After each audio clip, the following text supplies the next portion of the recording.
Welcome back to another episode of Novelio. Today is Monday, May 10th, 2021. I'm going to continue on with our reading of Hot Winter Sun by Jessica Russell. The mourners gathered in the winter parlor for a sad and hushed drink of brandy and to offer condolences to the family. Catherine went through the mechanics of greeting without feeling. No one could find the exact right words, and even Lizette looked pale and subdued. One guest said, "I remember him so vividly. He was always thinking up some practical joke to terrorize me with. If anyone loved life, it was him. What a tragedy. Are there any conclusions as to who did it?" Carissa turned to answer the woman, but it was Catherine who held Julian's attention. She was pale as alabaster, and her face was cold and impassive, but at the mere mention of Robert's name she had closed her eyes as one did when fighting off some physical pain or sickness. Something troubled him deeply that afternoon and long into the night. It was the same thoughts all along haunting him, getting stronger and growing closer to the surface every day. He almost felt at times that Robert was standing there beside him, condemning him for his treatment of her, and he would blame him if he were. After all, what had she done other than marry his brother? Where was the crime? True, there were some things he did not understand, but all this emotion was not a farce. She had certainly loved him, and he had been infinitely happy with her. So where did the true reason for his anger lie? He knew in his heart he had never cared so much for Class. Had he not been planning to seduce her only a few days before Robert arrived home with her? Richard said it was that he had no one to blame, so he was blaming her. He knew it was the truth, and he thought of her, previously so composed and at times almost stoic, and now wild with anger and overcome with grief. It couldn't be an act. He was too intelligent to keep trying to convince himself otherwise. Frustrated, he retreated to his study after the guests had left. He wanted to brew on the multiple emotions rolling within him. Meanwhile, Catherine made plans to send word of what happened to her mother's sister in France. Her father had cut off all communication between Lillian and Magdalene because Magdalene was a staunch royalist, but Catherine knew where she had gone to live in ease and had sent her the Briarwood address from Venice. Magdalene had not yet responded, though, and at the last thought Catherine had before falling into an exhausted sleep was that she must post another letter to her and prepare to leave this mansion of bitter memories. The next morning, as soon as consciousness flooded her brain, she realized that it was the day she must bury her husband. Feeling as if the weight of the world was on her, she forced herself from the bed. Sarah and Rose moved about the room silently, helping her to dress and brush her hair. Catherine could not make herself speak, and the other two wisely did not attempt to engage her in conversation. There was nothing to say. As the vicar droned on at the graveyard, Catherine found it almost impossible to believe that she was yet again watching a loved one's burial. Robert, who had gone with her just 2 days prior to plant rosemary on her mother's grave, was now taken from her. Why? Why Robert of all people? Who was so good to everyone? Watching her sister-in-law Jennifer, I thought that if she didn't know Catherine was alive, she would believe she was looking at a marble statue. It was as if all the life was gone out of her and she were dead as well. Carissa, who was always a bit hard to know, also had an impassive expression for most of the burial, but she too looked at Catherine from time to time with a worried frown. Julian, who could hide nothing, was the picture of despair, and Jennifer, I noticed that he glanced at Catherine several times as well, but had to look away. She leaned closer to her husband, and he tightened his arm around her, thinking how the weather seemed to match the mood of the occasion. It was as bleak and dismal as the darkest winter day, with a fine mist falling and dampness permeating everything. Then, unexpectedly, as the family was preparing to leave, Catherine's father appeared. "Well, now you know what happens to those in royalist households who think they are above the wrath of God. This is the Almighty letting you know that you did not get away with this despicable thing you did, marrying into a godless home. He has struck him down, and now you are a marked woman as a shadow will always be over you as a possible murderess. You will burn in hell one day, girl. It is no more than you deserve." "How dare you?" Richard began, but Catherine silenced him with a wave and slowly walked over to her father as if she had something to say, and everyone seemed frozen in time as she did so. However, when they were at eye level, she suddenly spit in his face. At this, he reached out to grab her, but Richard and Julian leapt in between the two. "Go home, man," Julian said, "or it will be the worse for you." Blake seemed to know he was outnumbered and could do nothing. "I will call on your household tomorrow. You have not seen the last of me." I must obey God rather than man. You have no business at our home, and it would be in your best interest to stay away. Otherwise, I'll do you a mischief. Take your mad rantings and your distorted view of God and go home, Julian shouted. The family began making their way back to the carriage, but suddenly Catherine turned around and violently screamed at her father. I think you did it. You killed Robert. And if I find out it's true, I will kill you with my bare hands. At this, Catherine's father attempted to approach her once again. Richard immediately moved in front of him. It took both Jennifer and Julian to fully restrain Catherine and pull her away. Others paused to take in the dramatic scene with Julian on one side and Jennifer on the other, practically dragging Catherine to the carriage as she twisted around again and again to shout to her father that she would destroy him if she could find proof that he was Robert's murderer. When she finally restrained inside and the horses began to move, she turned to Jennifer, who immediately pulled her into her arms and tried to calm her. All in the carriage noted Catherine's breathlessness at the exertion.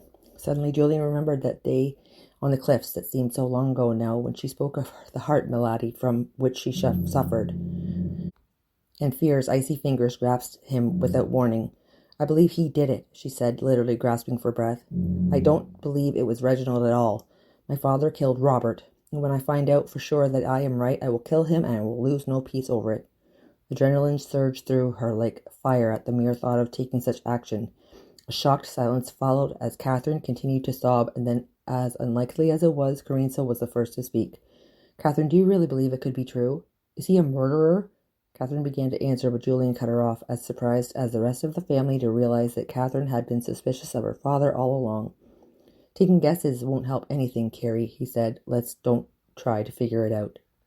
Even the law cannot seem to come up with a viable suspect. Catherine ignored him and turned to Carissa, tears streaming down her face. Yes, I thought so from the first, but I have no way to prove it. No one said anything about the mood was heavy and dark in the carriage. Julian came to face with himself then, admitting that Catherine was not an adventuress or a schemer. No one could fake the sorrow and rage pouring out of this normally quiet, composed woman. Oh, Lord, what have I done?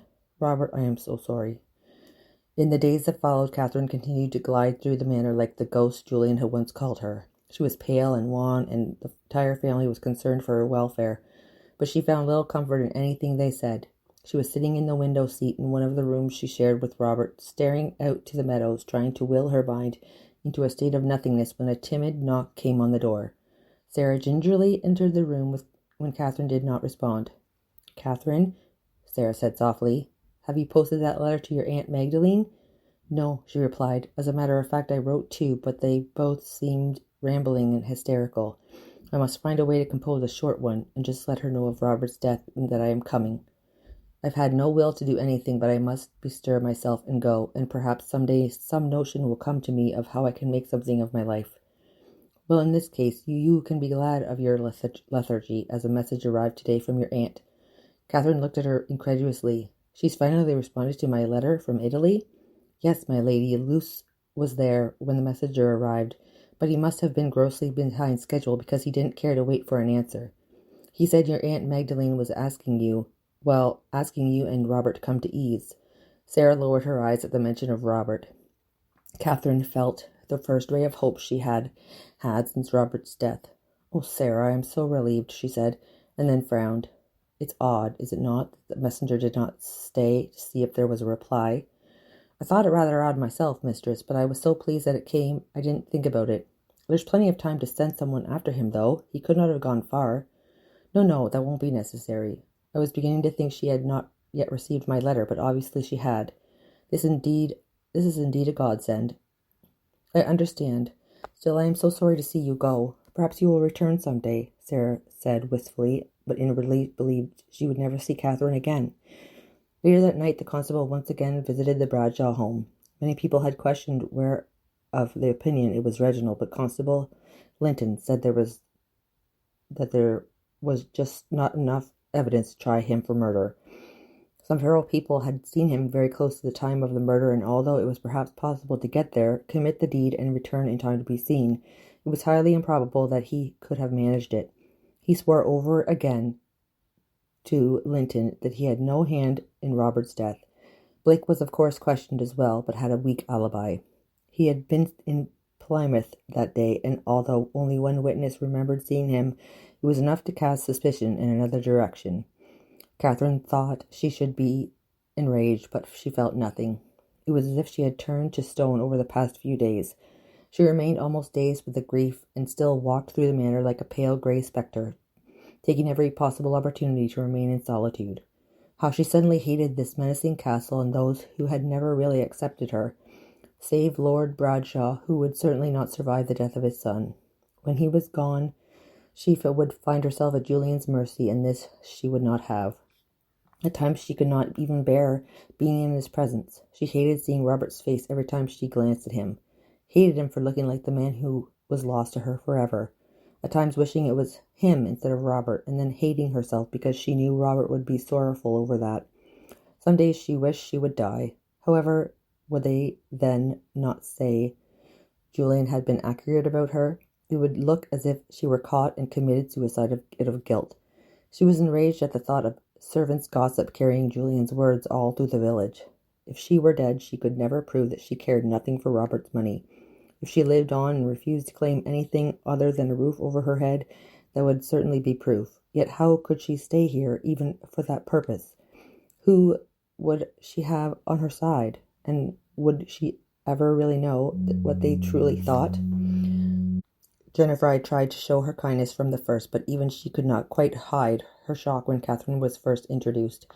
She may just see her as a pathetic waif out of her class and caught in a tragedy. She was afraid that only Sarah truly cared for her, but how much weight would that carry with the family? Even when Robert was alive at times, she felt as if she did not truly belong, but now with him dead, she indeed felt as if she were some interloper there on sufferance, but whom no one really wanted to stay. No, going to France was the answer. That afternoon she asked Sarah to send any word concerning her younger siblings to ease when she finally left Briarwood, and Sarah promised to do so. She knew she must come up with a plan to take them from her father's control, but needed to know during the interim if they were safe and well, and she knew she could trust Sarah to get word to her. Once again she prayed for Christopher's return. If I knew he was coming, she said to Sarah, I would not feel so hopeless. But I fear something terrible has taken place, and it would be pointless to stay any longer than I have to. It's not that I do not love the manor and its beautiful surroundings. I would be lying to say that the better life I have lived here was not pleasing to me. However, without Robert, it is nothing more than a home of shadows, malevolent, menacing shadows, and I cannot stay here without him. I know that you can understand me in a way that no one else can. Can you imagine suddenly marrying into a household such as this and trying to navigate your way through? Oh, but you were correct in all things from the beginning. You came here as a girl with much breeding, not like some scullery maid. Not that I am disparaging a scullery maid. We are all equal in the eyes of God. Something I wish more people would realize, rather than setting themselves up in armed camps based on class, religion, or anything else. She turned to Sarah and smiled weakly. Robert always used to say that. He was such a wonderful person to work for.